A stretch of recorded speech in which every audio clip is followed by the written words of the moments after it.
బామ్మగారు కాఫీ.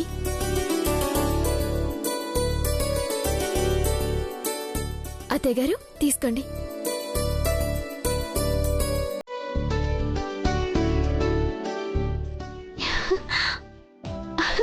అమ్మా మారుతి,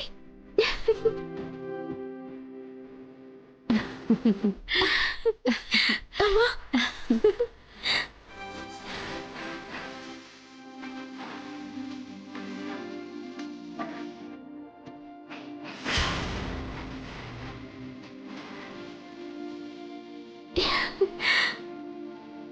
ఎలా ఉన్నావమ్మా?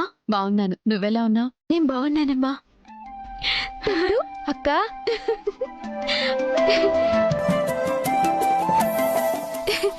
ఎలా ఉన్నావురా? బాగున్నానక్క.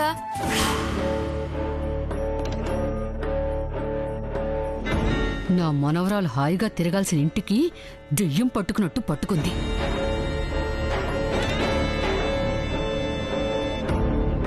దాన్ని తరిమి కొట్టిగాని ఇక్కడి నుంచి కదలకూడదు. ముసల్ది ఇంట్లో అడుగు పెట్టిందో లేదో ఏదో ప్లాన్ చేసేస్తుంది. ఇది ఇక్కడున్నంత వరకు అక్కకి ఏ ప్రాబ్లం రాకుండా చూసుకోవాలి. ఇది కూడా నా కోడలు చేయాల్సిన పనే కదత్తయ్యా.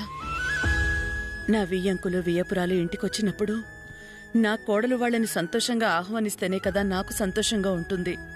సర్లే ఊరుకో. రండమ్మా రండి.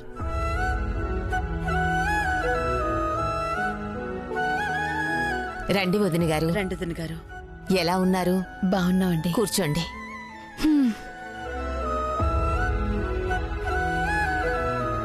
బాబుకి ఇలా జరిగిందని తెలిసాక ఎలా ఉంటాము వదినా? ఏమిటో మంచివాళ్లకే కష్టాలిస్తాడా దేవుడు. నానమ్మా, ఇక్కడ అంతా బానే ఉన్నారు. నువ్వు బాధపడి ఏదేదో గుర్తు చేసి అత్తయ్య గారిని బాధ పెట్టద్దు. ఏదో సొంత అత్తని పిలుస్తున్నట్టు అత్తగారు అని పిలుస్తోంది. బాగా అల్లుకుపోయినట్టుంది. ఇక అబ్బాయితో ఎలా ఉందో, ఎంత దూరం వెళ్ళిందో.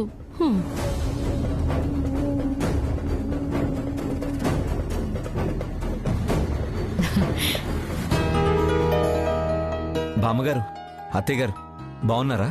బాగున్నాం బాబు. మారుతి, ఎలా ఉన్నారా? బాగున్నాను బావగారు. నువ్వొస్తే చాలరా, ఏంటో కొండంత బలం వచ్చినట్టుంటుందిరా.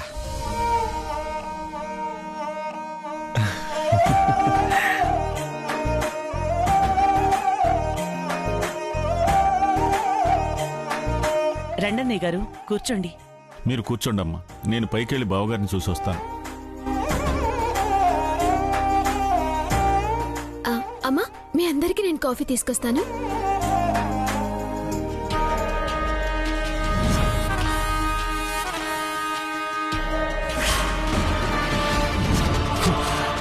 చావు ముసలోడా, చావు, చావురా, చావు.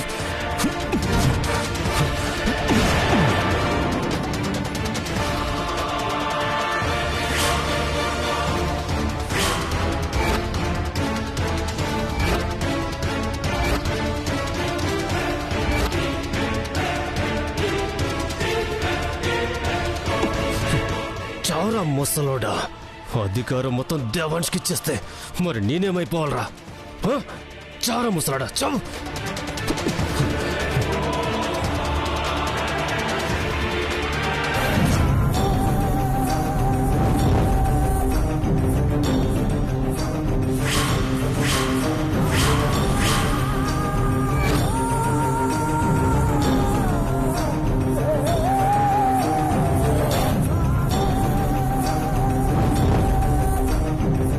నా ఆశలన్నీ నాశనం చేసావు కదరా. నువ్వు చూస్తే గాని నా ఆవేశం చల్లపడదు.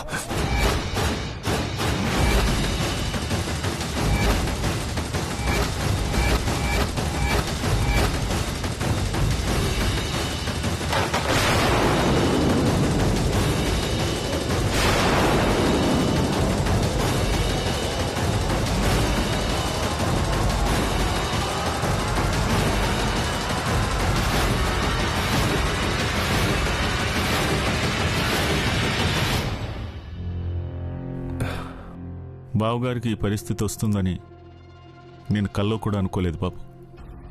అవును, బతికిపోయాడు.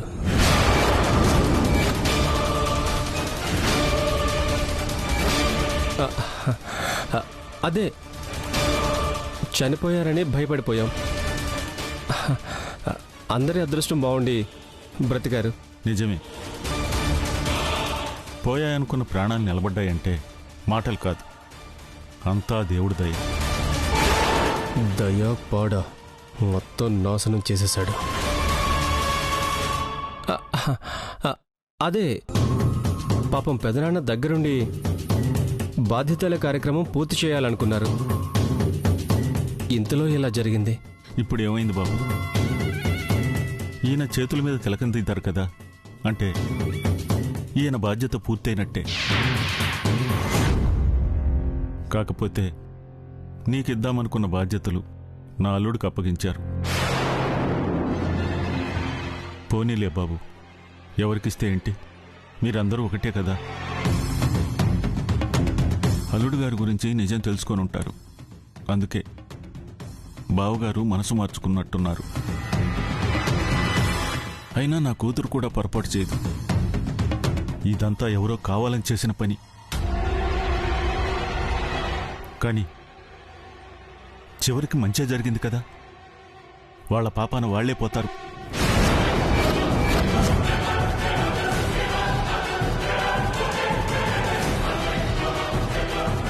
ఇప్పటికన్నా పోయేదేముందిలే బాబు.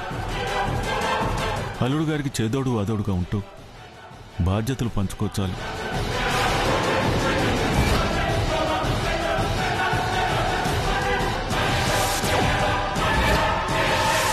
నాకు బాధ్యతలు అప్పగించలేదని రగిలిపోతుంటే నీ అల్లుడి వెనక తోకలా ఉండమని సలహా ఇస్తావా ముసల్లోడా? నిన్ను కూడా లేపేయాలి.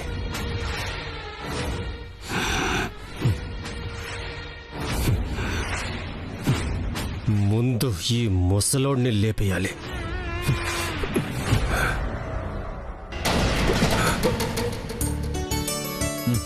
అది ఇక్కడ పెట్టి నువ్వురా.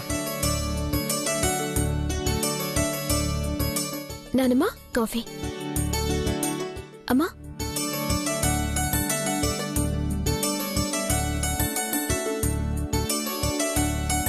అవును, సియా ఎక్కడమ్మా? కనిపించటం లేదు.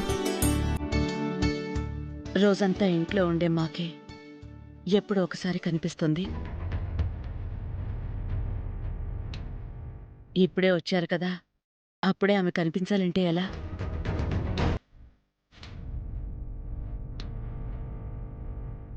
ఏమైంది వదినా? తన వల్ల మీకేమీ ఇబ్బంది లేదు కదా? దానివల్ల ఇబ్బంది ఉంటుందే. బంగారం లాంటి పిల్ల అసలు ఉందా లేదా అన్నట్టు ఉంటుంది. అదే మా బాధ కూడా పిన్ని గారు.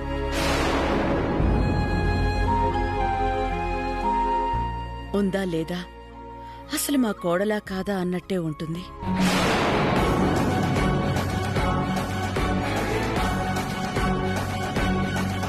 అన్ని పనులు మీ పెద్ద కూతురికే నేర్పించారా?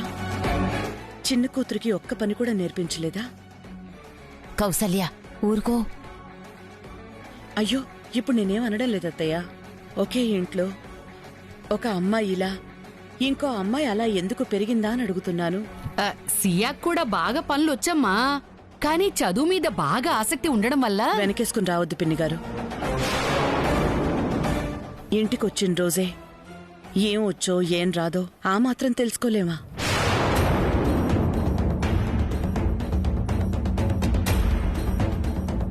ఈ ఇంటికొచ్చిన వాళ్ళకి ఈ ఇంటి చిన్న కోడలెవరో తెలియడం లేదు.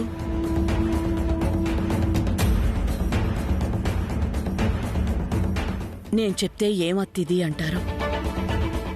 ఎలా ఉండాలో ఎలా ఉండకూడదో అది మీరే చెప్పాలి.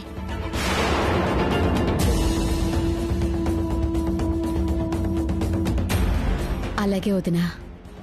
ఎలాగో ఎందుకు? ఇదిగో మీ పెద్ద కూతుర్లా ఉండమని చెప్పరాదు.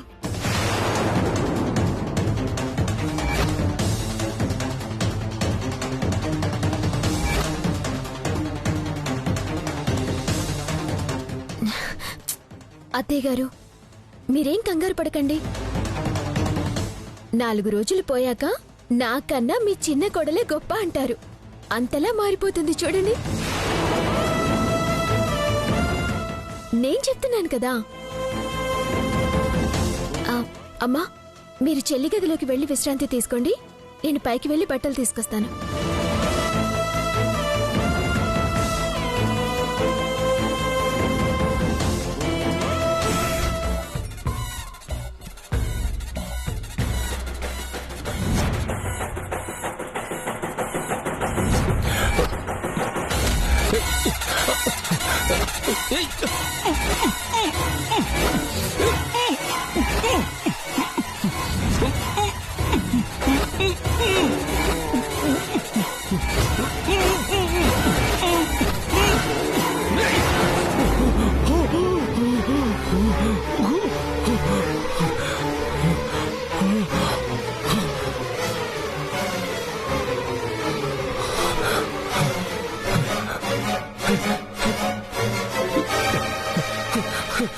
పిచ్చా నీకు?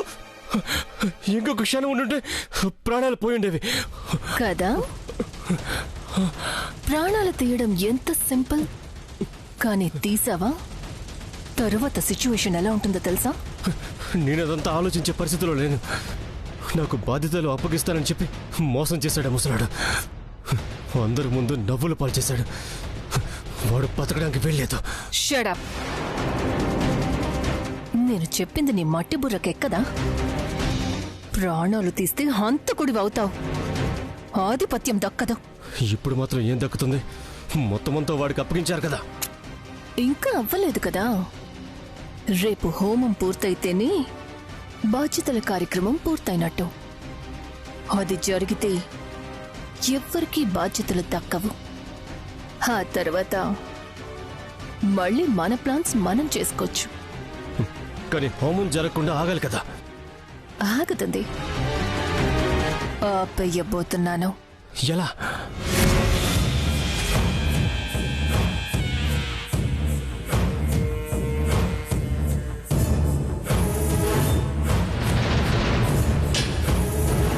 చెప్పను, చేసి చూపిస్తా. ఈలోగా నువ్వెలాంటి పిచ్చి పని చేసినా తర్వాత నిన్ను ఆ దేవుడు కూడా కాపాడలేడు.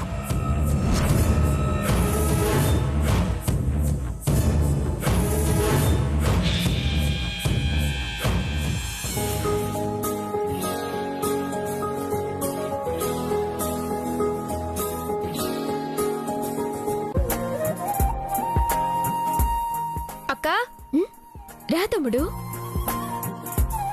నీ గురించి కింద అందరూ మాట్లాడుకుంటుంటే నువ్వు వచ్చేసావేంటక్కా? ఇప్పుడే వచ్చా కదరా. అయినా నా గురించి మాట్లాడుకోవడానికి ఏముంది? ఏముందా? నిన్నిక్కడికి ఎందుకు తీసుకొచ్చారు? పెళ్లి చేయడం కోసమే కదా. ఇప్పుడే పెళ్లిళ్ళ పేరై ఫోన్ చేశాడు. బ్రహ్మాండమైన అమెరికా సంబంధం. అమ్మా నాన్న అందరికీ ఆ సంబంధం నచ్చింది. నువ్వు ఒక్కసారి వచ్చి సరేనంటే నెల రోజుల్లో పెళ్లి చేసుకుని అమెరికా తీసుకెళ్లిపోతాడంట.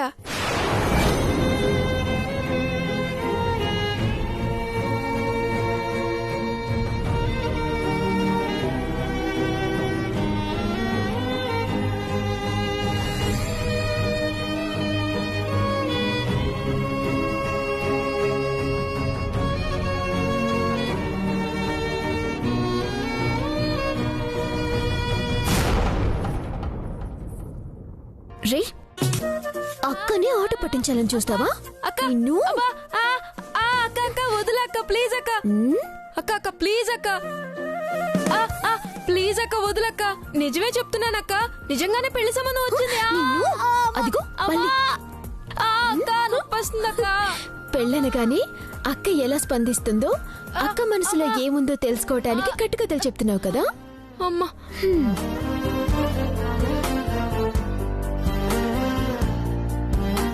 అవునక్క, ఎలా చెప్పేశావు?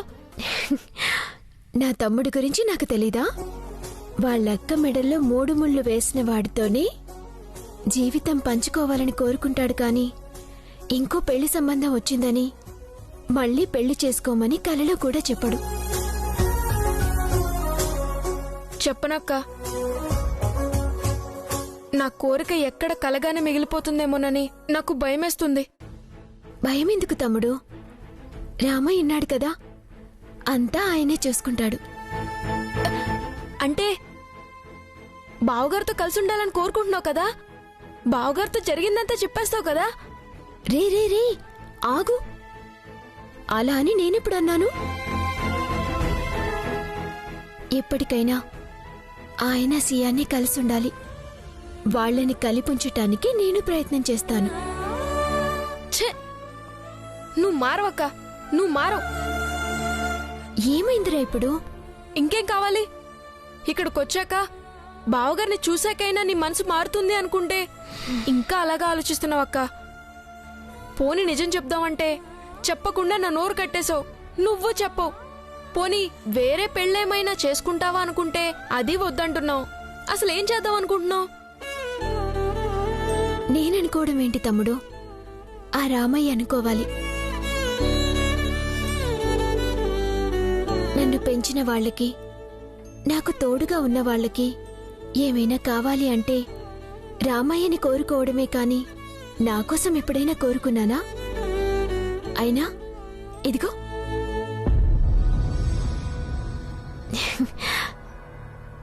దేన్నిచ్చాడో.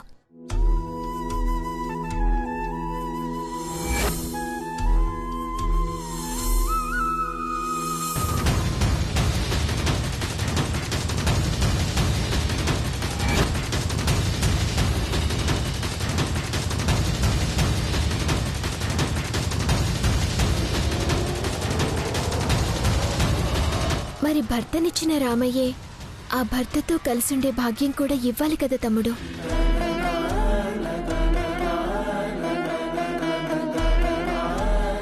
ఎందుకిలా దూరంగా ఉంచాడో, ఇప్పటికి కలుపుతాడో, అసలు కలుపుతాడో లేదో ఆయనే చూసుకుంటాడు కదా తమ్ముడు. అయినా ఆ సీతమ్మ తల్లి కూడా రాముడికి దగ్గరగా ఎప్పుడూ లేదురా. కానీ భార్యాభర్తలంటే సీతారాముల్లా ఉండాలంటారు. మనిషి ఎంత దగ్గరగా ఉన్నాడన్నది ముఖ్యం కాదు, మనసులో ఎంత దగ్గరగా ఉన్నారన్నది ముఖ్యం కదా. బాగా చెప్పావు.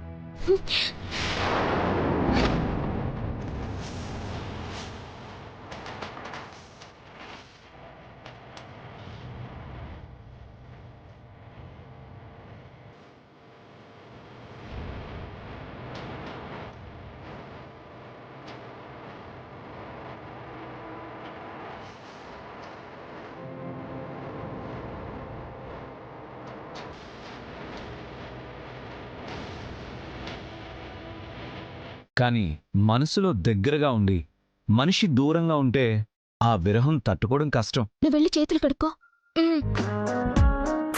ఆగు బామ్మర్ది, నువ్వు వెళ్ళిపోతే ఎలా? నువ్వు ఉంటేనే కొండంత ధైర్యం. వదిలేండి, తమ్ముని వెళ్ళనివ్వండి. సరే నువ్వు వెళ్ళరా, మనం సపరేట్గా మాట్లాడుకుందాం.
అయ్యో, చేతులంతా పిండైపోతాయి.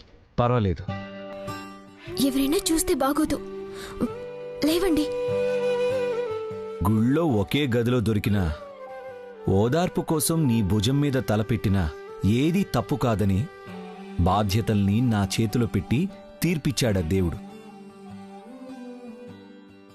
అంటే నీ సాన్నిధ్యం, నీ దగ్గర చొరవ తప్పు కాదు వైదేహి.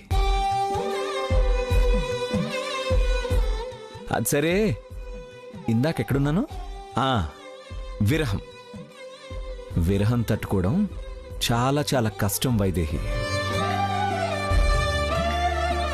అందుకే మనసు మనిషి రెండూ దగ్గరే ఉండాలి.